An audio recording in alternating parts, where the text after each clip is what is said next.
Hello and welcome back to my channel, Checks Captured Threats. So in today's video is episode 89 of the Chess Guide, and it's going to be an example game between Bobby Fischer and Victor Korchnoi. Now, as you can see on the right hand side, Victor Korchnoi won here. 2 blunders for Bobby Fischer, so a very surprising game here, and I'll show you how that is.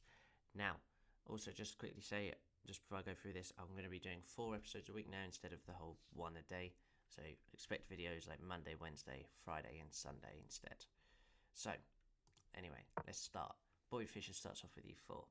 e6 played within the French defence, as here d4 and d5 is played. Knight c3 and bishop to b4 straight away. I feel like bishop b4, I can't remember if this is exact, but something to do with the Winnow version. I don't know if I'm pronouncing that right either anyway. Now, knight e7, this is very nice, as sometimes you even like getting the knight here, and obviously f5 is always a very nice square anyway. We get a3, we get the capture and double pawns. This is all theory right now. c5, you actually push here, very weird in the theory as well. But after these 2 moves here, we are now out of the theory. And this actually looks like a very nice move. And surprisingly, to protect this pawn, you don't play rook g8, you don't play g6, you actually castle here, which looks very risky when you see a move like this. But this move is actually countered by a very nice move here, I believe, of can be this, but it's not even enough time anyway after you take, and it just isn't enough from this move. So instead they play knight f3, and we get the move f6, a pawn break in the French as per usual. We then get bishop d3, f5, a very nice move here, kind of getting rid of that threat, blocking this, attacking the queen, and it's ready just to completely liquidate this sort of idea of this pawn structure. So after queen g3 here, we do get c4, the queen moves, and now we get the move b5. As you can see, these bishops looking quite poor for white, and we got very nice, also Maroczy bind plus a pawn here as well. It's very nice. We get a castle, we win a pawn here straight away, it's a free pawn, and that could always cause a lot of trouble. And now is where we get the first move, our first blunder, should I say, here of knight to g5. So we actually get the best move on the board as well. Knight takes d4, so he's sacrificing this. Obviously, as we can tell, what it's going to be, it's going to be this, which actually happened as well. So here you go. And after queen h4, now Korchnoi is 2 pawns up. We are only 17 moves into the game. Before that, even probably 16 moves into the game, and we're 2 pawns up as black. And now the move here, pushing the knight away, and now very much could easily taken this piece here, but there would have been obviously this going as well. So we wanted to try and do a queen trade here, which is what happened. And that actually kind of gives Bobby Fischer his advantage just a tiniest bit back, as he does win this pawn, so he's only a pawn down now. Knight has to come back, obvious, and the rook's actually double push the pawn, obviously to protect with the bishop and the rook. Not the best move, obviously trying to go to here, but or even actually, so I say here as well is a good move. And here's where we get the second blunder, and it's allowing this fork, attacking here, attacking here. So it's a very easy capture there, has to move the bishop, and now this pawn pushes. And we get the knight coming out, the knight retreats here, trying to attack this pawn now, and it can't do anything about it, and that's another pawn. Korchnoi 3 pawns up now. This does allow Bobby Fischer to go knight d4 though, but I don't think it's enough time.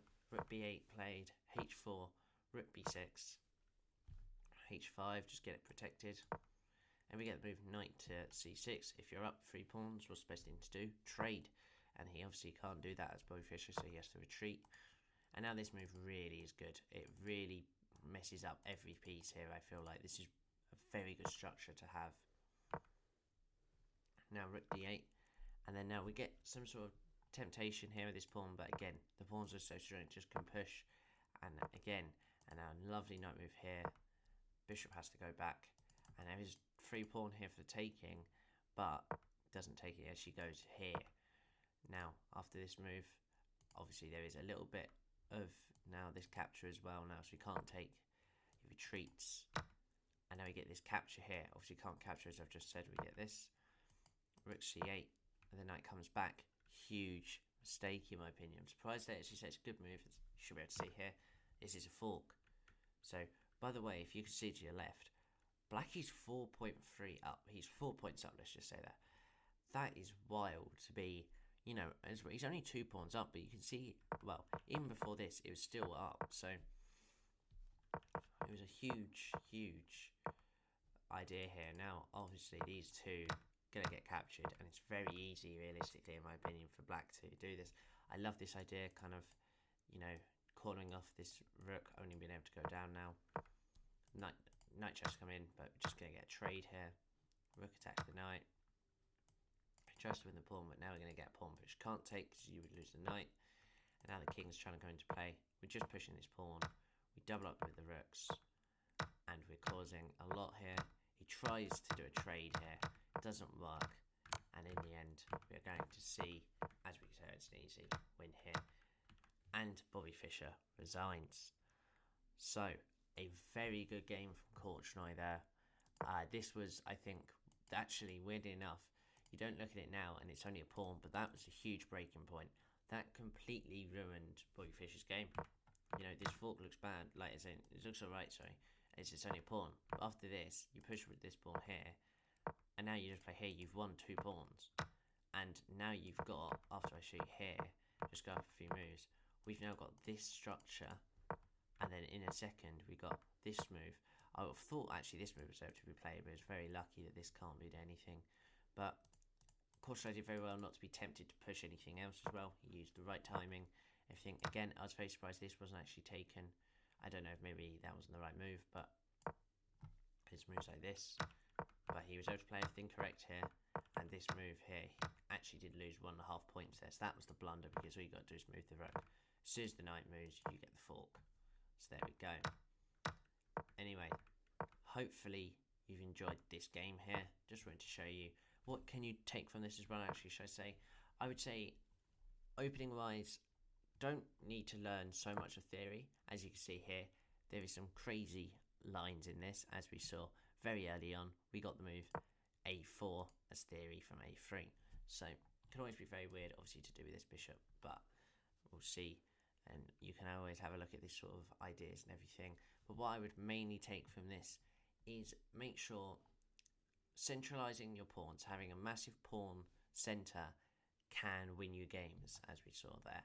And also just make sure, use your knights wisely and don't overextend. Don't, you know, go too quick into positions thinking you can win everything on the board within 5 moves. This was a 56 or so move game.